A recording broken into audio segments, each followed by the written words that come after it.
Welcome to Come and See, your podcast for finding truth in a world of chaos. Brought to you by Living Waters Abide Ministries. With host and founder, Richard Case, and co-host and retreat leader, Kathy Ricconi. Join us every weekday at this time to discuss news, spend time in the Word, and receive answers to your personal questions about living life in God's truth. And now your host, Richard Case.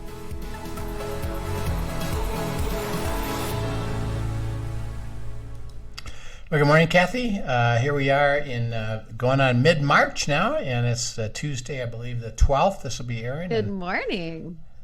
March goes on, and it's in Colorado is a big transition month. But we have, interesting enough, and this is a strange thing about Colorado, we have more Sundays than California.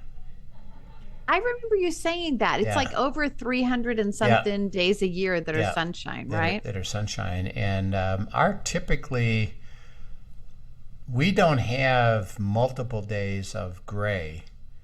We'll have a storm come in with clouds, and it can be snowy and gray.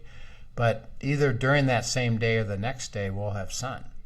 Right. I remember that living out there, and it was nice. Yeah, it's very nice. And so March for us is and we'll have days of cold, and our temperature in February will be, it'll be 50s, 60s during the day, and cold 30s, and we get a snowstorm, get cold. But in March, it starts to get warmer, but we get more storms. Right. So actually, the biggest snow months is March and April. I remember my favorite skiing was always in March because it was not uncommon to be able to go to the slopes and literally take off your jacket, be in a short sleeve shirt and your ski pants, and enjoy being out on the mountain, you know? Yeah, because even though it might be 40 degrees on the mountain, because it's sunny and not windy, it feels amazing. It feels like you're in the 60s and 70s, and then we have some of our biggest snow days and storms, and we'll get typically down in Denver, we'll get a foot, even as much as 2 feet of snow, which is interesting, and it's kind of pretty. But and the neat thing is, within a day or two, it's gone, and of course they plow the roads really well.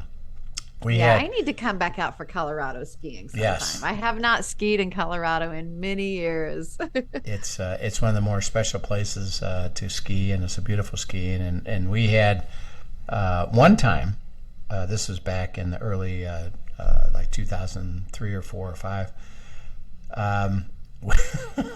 This is in Denver, and we had 78 inches of snow in 24 hours. Wow. So if you can imagine opening the door and the snow is above the door, right, and you can't go anywhere, it's you're gonna wait until the plows wild. come, and then of course it melts pretty quick. But it's once in a while we can get those gigantic 3, 4, 5 foot snowstorms. It doesn't happen all the time, but we'll have it in the mountains. That can be normal. They can get 2, 3 feet. They have already this year. They've had 2 or 3 feet of snow at a time. So it's always interesting in Colorado, but it gets nicer in terms of the temperature. Right. And so it's kind of an interesting, always a cool time, and for us to enjoy the weather. And of course, you start coming out of the really cold time and start having a little bit warmer process, right? It's a weird mix here. You can't predict it. You really can't predict it. But there have been times where we have literally had Easter egg hunts in the snow, and then other times when the spring is actually beautiful. So you really just don't know.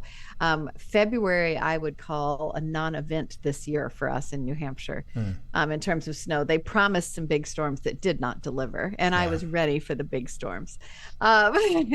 But so far, they have not delivered.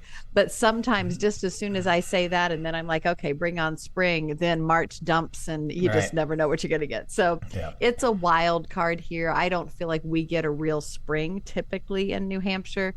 A lot of times we go from winter to summer, you know. So we'll see.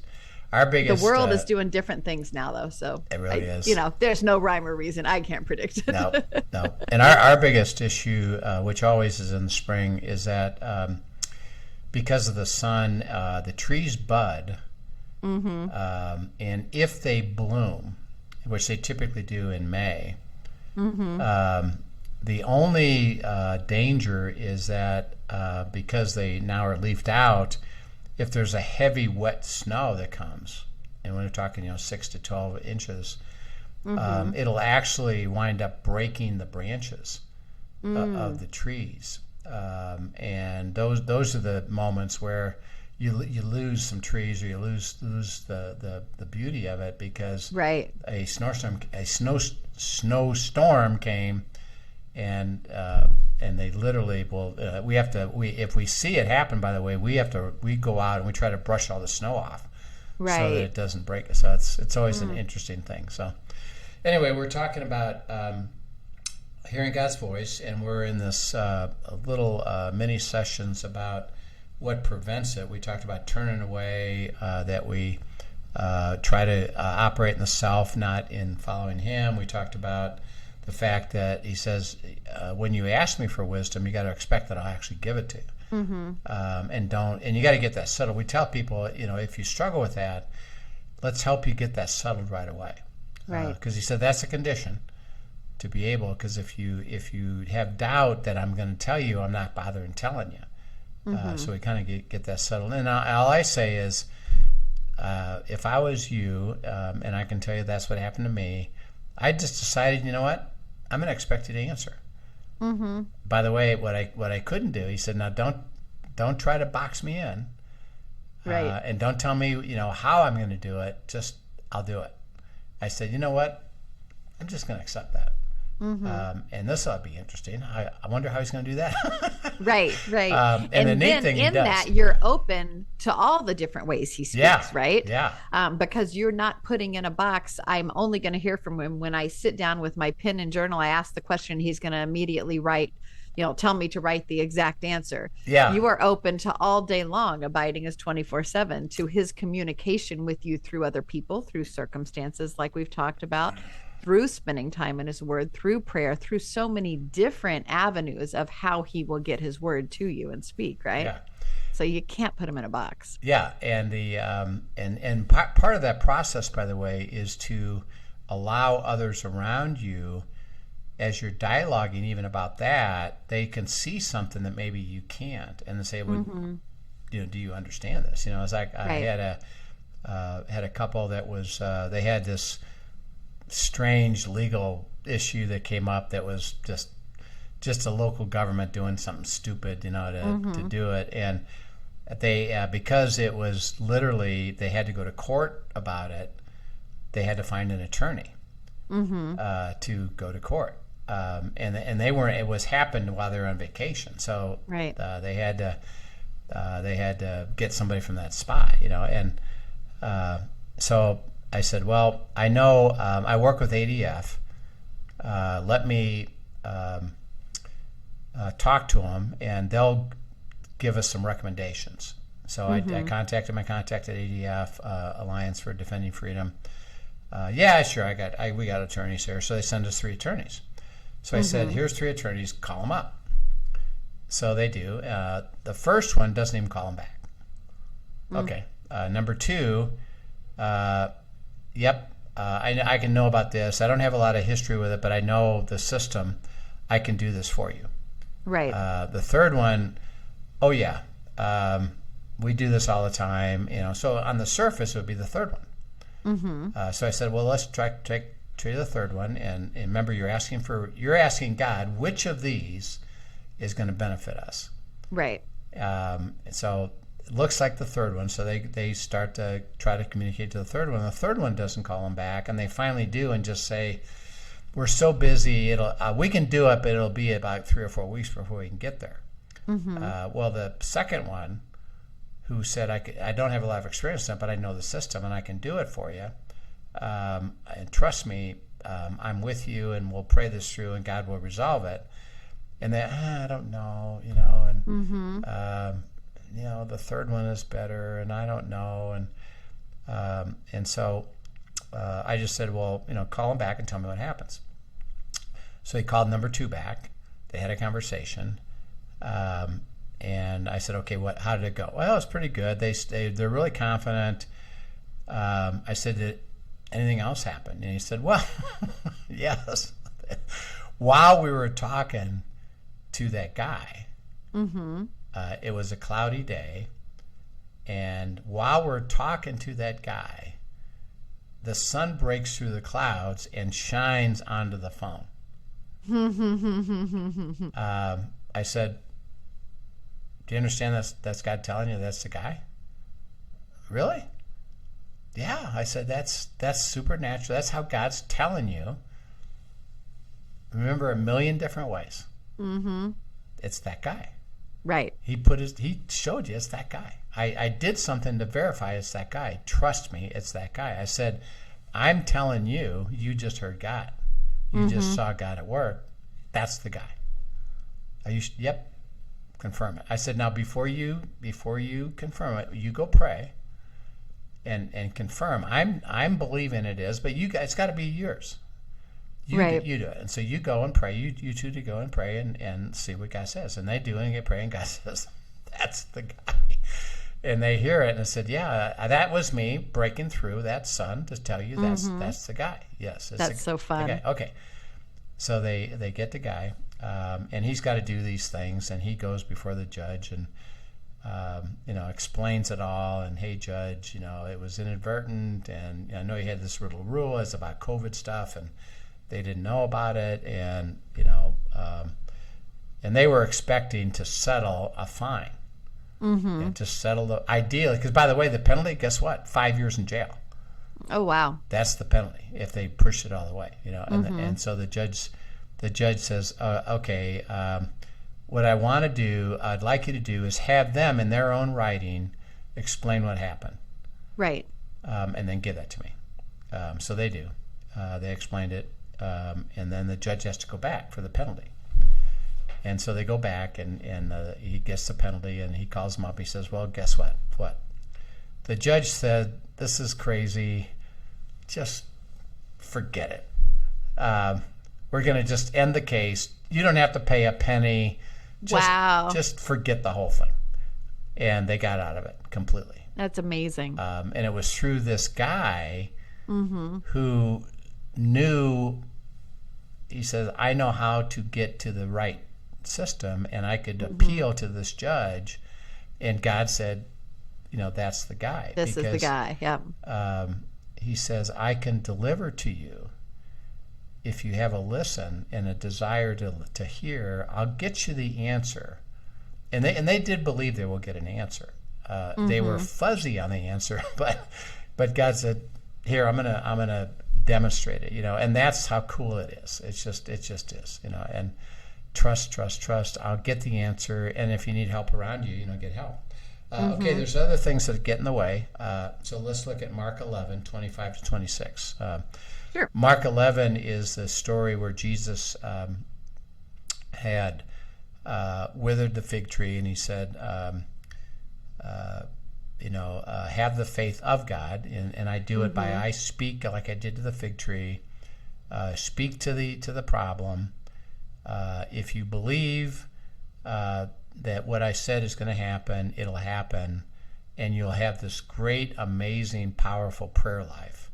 Not out of you saying, I want, but rather, what do you have to say?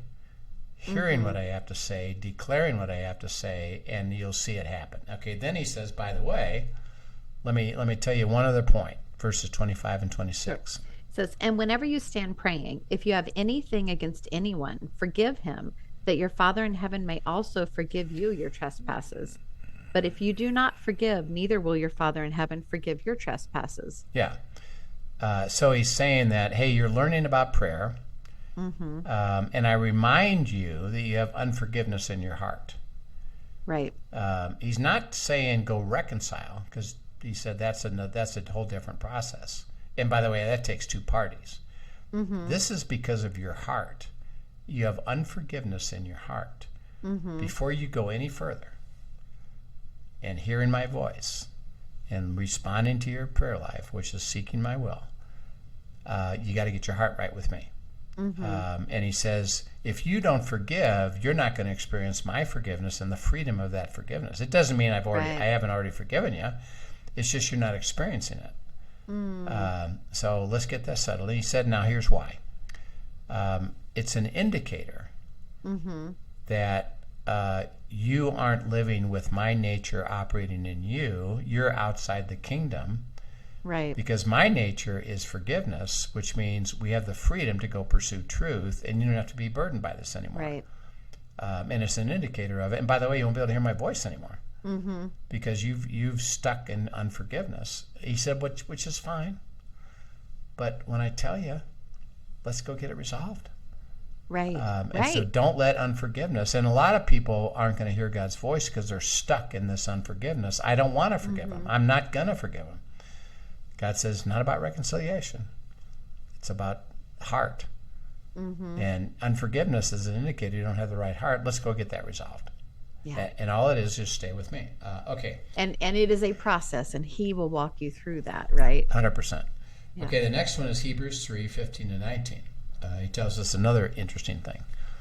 Hebrews 3:15-19 says, while it is said, today if you will hear his voice, do not harden your hearts as in the rebellion. For who, having heard, rebelled? Indeed, was it not all who came out of Egypt led by Moses? Now with whom was he angry 40 years? Was it not those who sinned, whose corpses fell in the wilderness?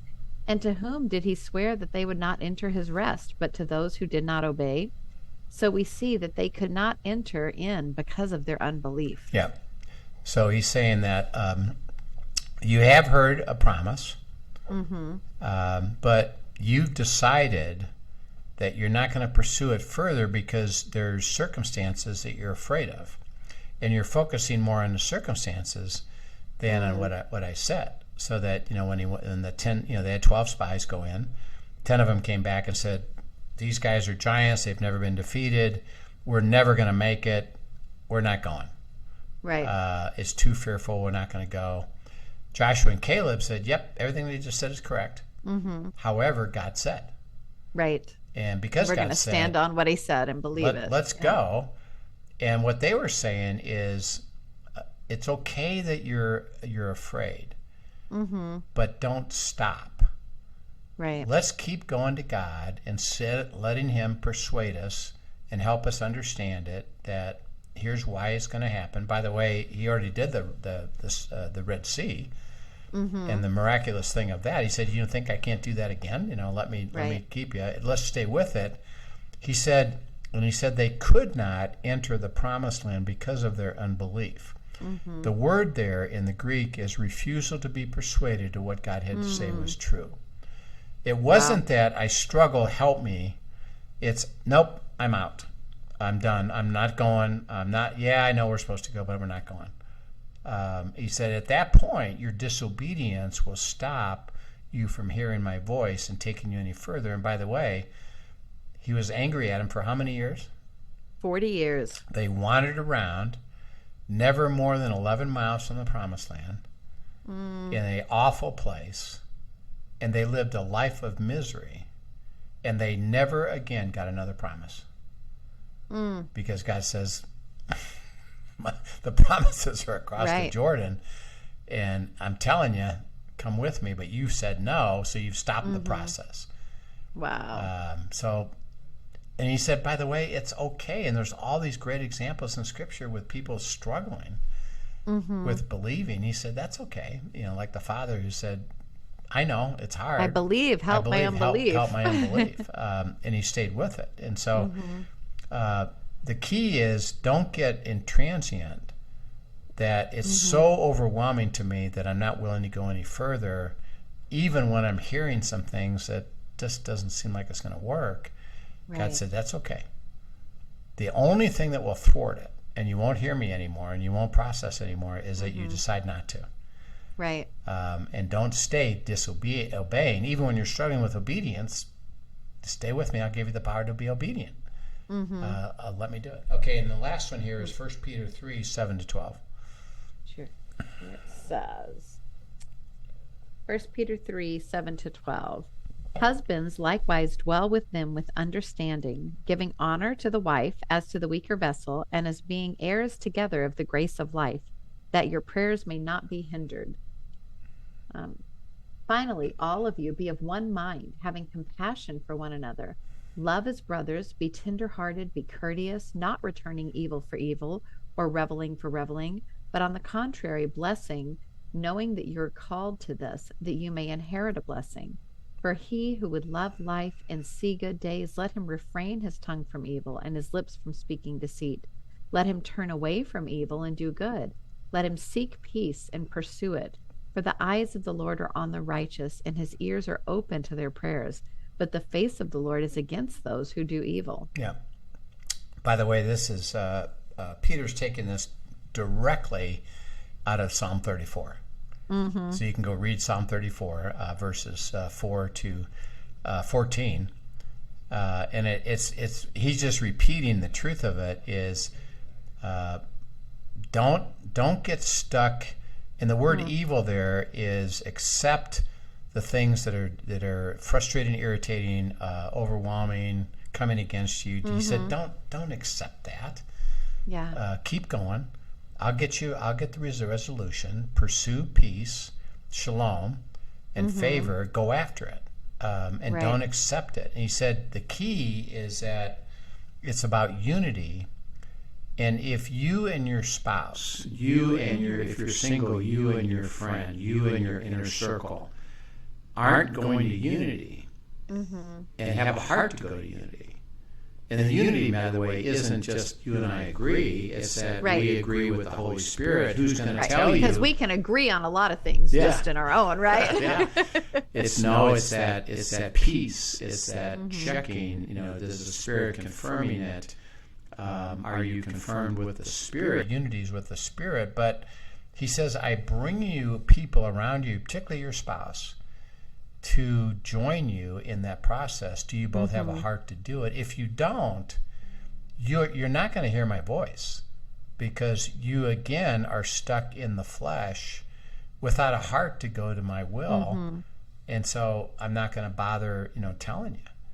And so one of the indicators as we put all this together, he said, if you just had a heart to do this with your spouse, to do this with your inner circle, and you allow them to process with you, you'll get there 100% of the time. You will hear my voice. Right. And it's such a beautiful thing. And then what happens is you start to recognize, that's what it looks like. Guess what? God's going to use you to teach somebody else, because I now understand it. Hey, by the way, let me help you. I'll be your inner circle. Right. So beautiful. And let me help you with your spouse. And when you do, you're going to get there. And he uses this aspect of unity of such a powerful way to hear his voice. And he says, all you got to do is have a heart to do it and allow others to participate with you. Right. If you shut them off and say, I don't care, I'm going to do what I want, he says, well, then you're not going to hear my voice. And you're going to be not experiencing the beautiful life of it.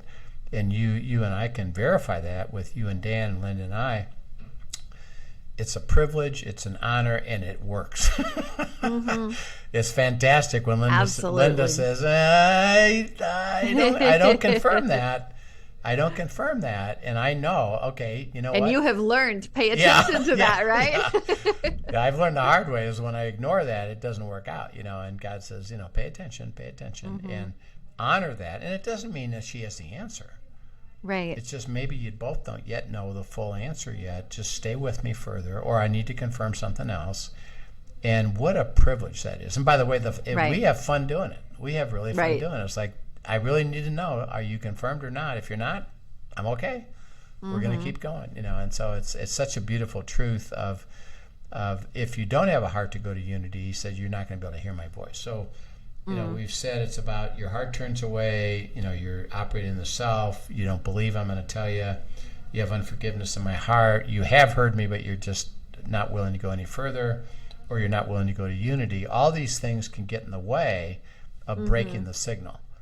Absolutely, and so he just says, really, it's just, if you just stay with the heart of it and stay with me, you'll hear my voice, and it'll be joy, and nothing will get in the way. So that's what we want to encourage everybody with. So, Father, thank you for all these truths. We just pray that we'll receive it, live it out, and stay with it, and not let any of these things break the signal, so that we can enjoy the hearing and all the time the hearing. And we thank you in Christ's name. Amen. Amen. Thank you so much for sharing. I love this series. I love just even the practical things that you're talking us through here, the things that do get in the way, that we allow to get in the way, right? So thanks for joining us. If you have questions, be sure to send them in to us at questions@abideministries.com.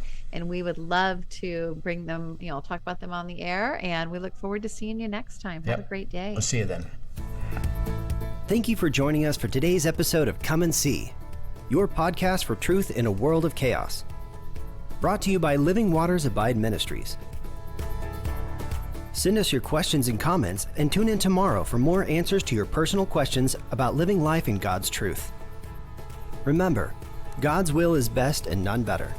His truth brings peace in this world of chaos.